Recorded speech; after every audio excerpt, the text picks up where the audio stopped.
About 20 years ago, when I was in my mid-40s, something happened that still terrifies me whenever I think about it.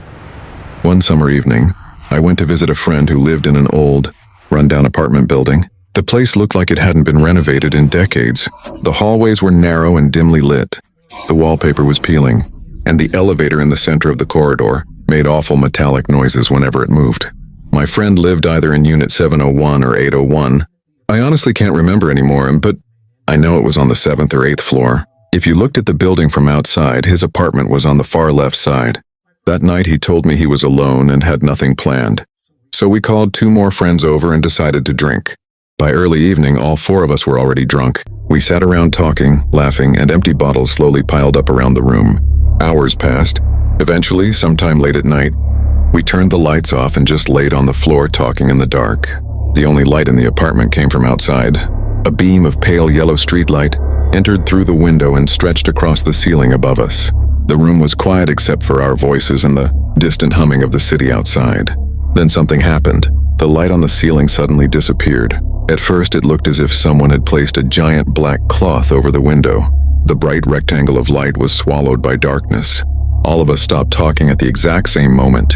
Slowly, we turned our heads toward the window, and that's when we saw him. Someone was hanging outside the apartment window. Not standing, hanging. The figure clung to the steel safety bar outside the window, as if gravity meant nothing to him. Because the streetlight behind him shined directly toward us, we couldn't clearly see his face. For a few seconds, nobody moved. Nobody even breathed. I remember feeling my entire body go cold. One of my friends suddenly snapped out of the shock. He grabbed an empty wine bottle and charged toward the window, screaming, "Kill that bastard!" But the moment he reached the glass, the figure was gone, completely gone. For several seconds, we just stood there frozen in fear. Then we heard it. Thud, thud, thud. Heavy footsteps echoing through the building. It sounded like someone was stomping down the stairs very quickly. Since the staircase was the only place that could create echoes like that, we assumed the man had climbed inside somehow and was escaping downstairs. Fueled by fear and adrenaline, we rushed out into the corridor and followed the sounds. The footsteps continued downward. 7th floor, 6th floor, 5th floor.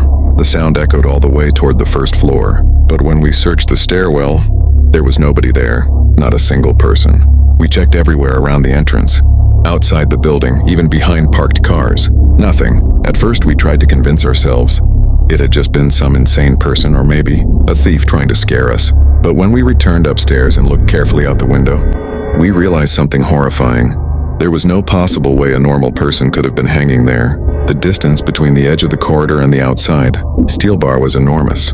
Even reaching it would have been nearly impossible. And if someone slipped, they would fall straight down several stories to their death. None of us could understand how anyone could hang there silently without support. We even went down to the 1st floor, expecting to maybe find a body outside the building. But there was no blood, no damaged bar, no trace that anyone had ever been there at all. After that night, I never visited my friend's apartment again. And even now, nearly 20 years later, I still remember that smile outside the window. When I was a little girl, my parents took me to visit my grandmother's cottage in the countryside. The cottage was tiny and old. There was only one bedroom. My grandmother slept in one bed.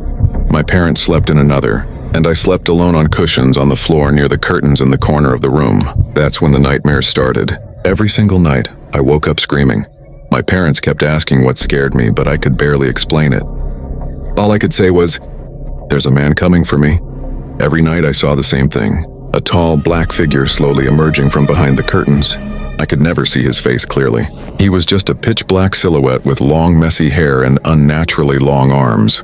He moved slowly, too slowly, crawling toward me inch by inch across the floor. I would lie there frozen in terror while he came closer and closer until his face hovered right beside mine. Then he would whisper something I could never understand, and just before I screamed, he would place one finger against his lips and whisper, "Shush, shush, shush." Night after night, it happened again and again. Eventually, I became terrified of sleeping. Then things got worse. I started seeing him during the daytime too. One evening, while my family watched TV in the living room, I glanced toward the curtains. Slowly, they moved. The man was standing there watching me silently. He lifted one finger to his lips.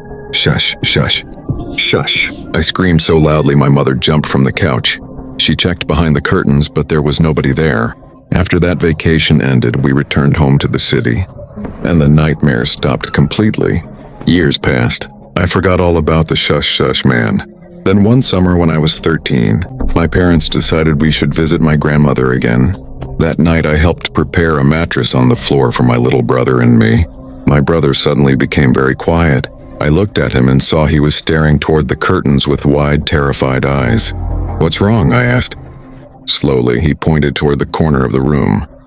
Then he whispered, "The shush man is standing there." My blood went ice cold because I had never told anyone about him.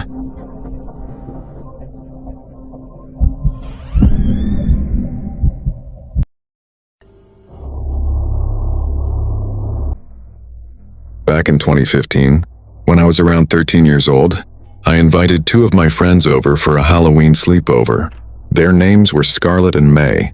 May was always nervous and easily scared, while Scarlett acted fearless no matter what happened. That evening, we set up a tent in my backyard near the old wooden back gate. The gate was tall but badly rotted, and if an adult stood close to it, their head could easily be seen over the top. At first, the night was perfect. We went trick-or-treating around the neighborhood, came back home around 10 p.m., roasted marshmallows, played truth or dare, and talked inside the tent until late at night. The backyard was dark except for a few dim fairy lights hanging near the fence. Eventually, we all fell asleep. Then, sometime in the middle of the night, creak! The sound of the back gate slowly opening woke all 3 of us instantly. May sat upright first. "Did you guys hear that?" she whispered. Before anyone answered, we heard someone coughing outside the gate. A deep, disgusting cough. Scarlett quickly covered May's mouth so she wouldn't scream. We stayed completely silent while listening to footsteps moving outside the fence. Then a rough old voice spoke from the darkness. "You girls want some candy?" The voice sounded horrible, like an old man who had smoked his entire life. Another loud rattle came from the gate. "I know you're in there," he whispered. Tears instantly filled May's eyes. I couldn't move. I felt completely paralyzed with fear. Scarlett looked at me and silently held up 3 fingers. She was counting down. When she reached 0, we were going to run. 3, 2, 1. We exploded out of the tent and sprinted toward the back door of the house. As I turned around while running, I saw him. The man was standing at the gate staring directly at us. He had long gray hair, a filthy beard, and the most terrifying expression I've ever seen in my life. He didn't look drunk. He didn't look crazy. He looked hungry, like a predator staring at trapped animals. Then I saw something metallic gleaming in his hand. A knife, a real knife. He violently shook the gate trying to force it open, but thankfully the bolt held. We screamed and ran inside the house, locking the back door behind us before racing upstairs to my mother's room. At first she didn't believe us. But when she looked out the bedroom window and saw the man outside the gate, her face turned white. She immediately locked the bedroom door and called the police. A few moments later, loud banging started at the front door of the house. He had walked around the property. The knocking became more violent. Then we heard him screaming outside, cursing, laughing, demanding to be let in. For several terrifying minutes, we sat in silence waiting for the sound of breaking glass. Then suddenly, everything went quiet. A few minutes later, police cars arrived, but the man was already gone. The police searched the entire neighborhood but never found him. To this day, none of us know who he was, but I still remember the look in his eyes that night.